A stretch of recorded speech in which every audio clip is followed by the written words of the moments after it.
No sooner has one New York skyscraper risen above its neighbors than another is on its way to reach a little higher. In 1966, this area was raised to make way for the towers of the World Trade Center.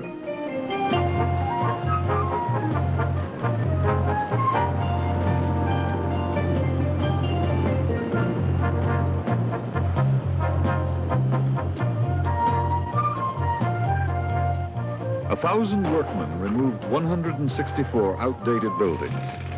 Miles of telephone cables, pneumatic tubes, gas, steam, water, and sewer lines were relocated or removed.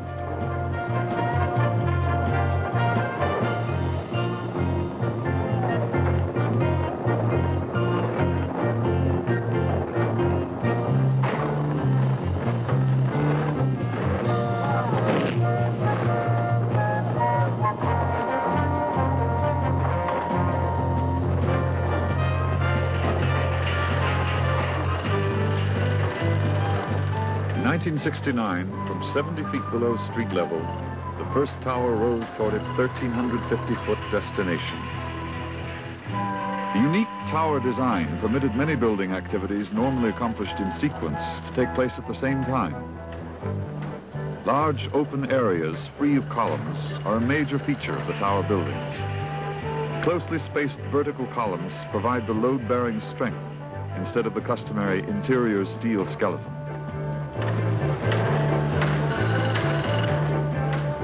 In late 1970, the last piece of steel for the tower was hoisted over a quarter mile into position atop New York's tallest building. The North Tower of the World Trade Center was topped out in December 1970. The South Tower was completed in 1971.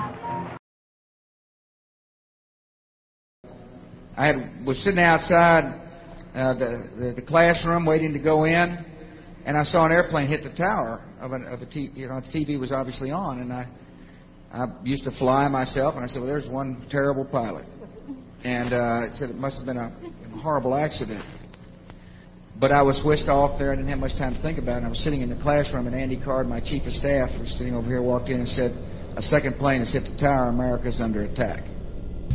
John Skilling and Les Robertson were the structural engineers who designed the streamlined steel frames of the Twin Towers in the 1960s.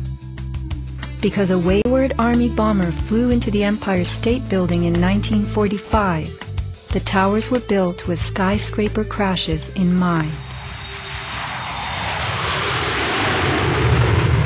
The airplane we were envisioning was the largest airplane of its time, flying slowly and low, lost in the fog. We designed the buildings to take the impact of the Boeing 707 hitting the building at any location. The building was designed to have a fully loaded 707 crash into it. That was the largest plane at the time.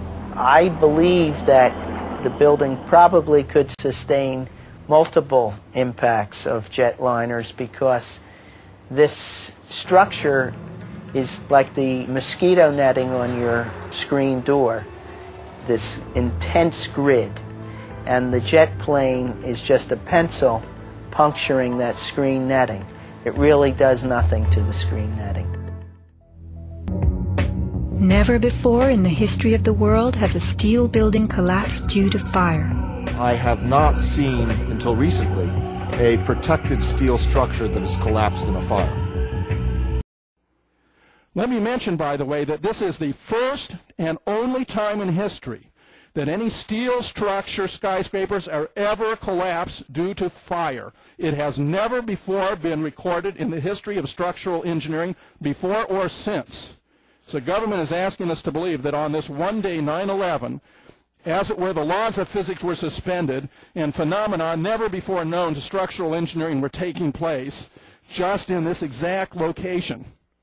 It takes thousands of degrees to bend steel like this. Typically you'd have buckling and tearing on the tension side, but there's no buckling at all. There's no buckling at all. It turns out that steel has a melting point of 3,000 degrees Fahrenheit. The steel used in these buildings was certified by Underwriters Laboratory to 2,000 degrees Fahrenheit for up to 6 hours. 6 hours. The highest temperature at which kerosene can based jet fuel can burn under optimal conditions is around 1700 degrees Fahrenheit. Underwriter's laboratory actually estimated that because of the insulation and so forth in the building, that it was far more likely that the steel itself was never heated much above around 500 degrees Fahrenheit, which of course is obviously far too low to accommodate the melting of the steel. The highest temperatures that were measured in the South Tower were around 1300 degrees Fahrenheit, but still way, way below what would have been required.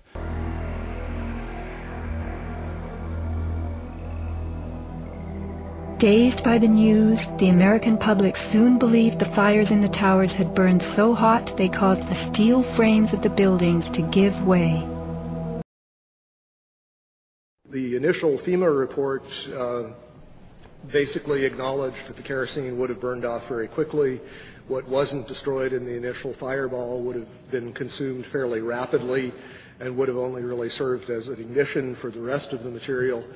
And the second point being that the fuel here really was strictly office contents. If you think of a modern office with copying machines, computers, and as has been previously mentioned, the smoke, particularly from Building 2 just before it collapsed, was very black looking.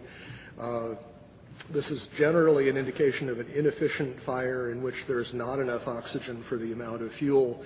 These types of fires typically burn very cool. They are not hot flames like blowtorches.